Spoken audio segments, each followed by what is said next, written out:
Firəngiz xanımın şeiri xeyli var, mövzularda məcnun var, leyli var. Mövzularda məcnun var, leyli var. Uşaqlıqdan şeirə, sənətə meyli var. Bu işi seçib sənət özü üçün bu qız, qazanıb atsan hörmət özü üçün bu qız, qazanıb atsan hörmət özü üçün bu qız.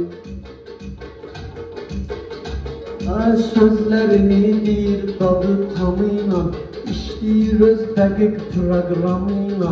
Uşaq şeirləri yazıb hamıyla, qura bilir ünsiyyət özü üçün bu qız, qura bilir ünsiyyət özü üçün bu qız, qazanıb atsan hörmət özü üçün bu qız.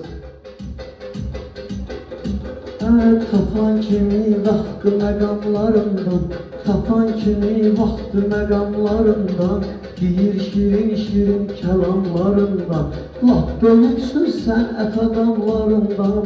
Alıb yaxşı qiymət özü üçün bu qız, alıb yaxşı qiymət özü üçün bu qız, qazanıb atsan hörmət özü üçün bu qız. Akşin gəlib sən yanında dağ olsun, həmçinin sevinci və ortaq olsun. Güləzikən klubu da çox sağ olsun, burada tapıb fürsət özü üçün bu qız, burada tapıb fürsət özü üçün bu qız, qazanıb atsan hörmət özü üçün bu qız, qazanıb atsan hörmət özü üçün bu qız.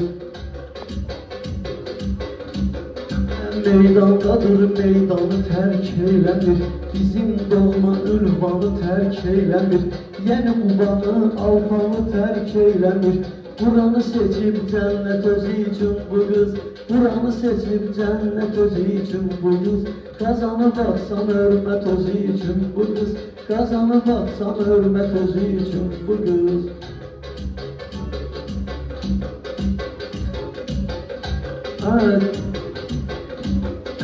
Şairlərin çox belə tədbiri olub, sözün meyxananın da təsiri olub.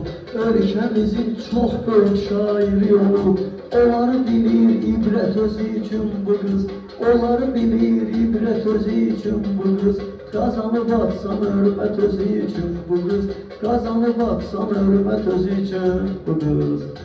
Yenə təbrik edirəm. Həmişə belə gözəl təbriklər təşkil edən biz də bizim qulluğumuzda var olan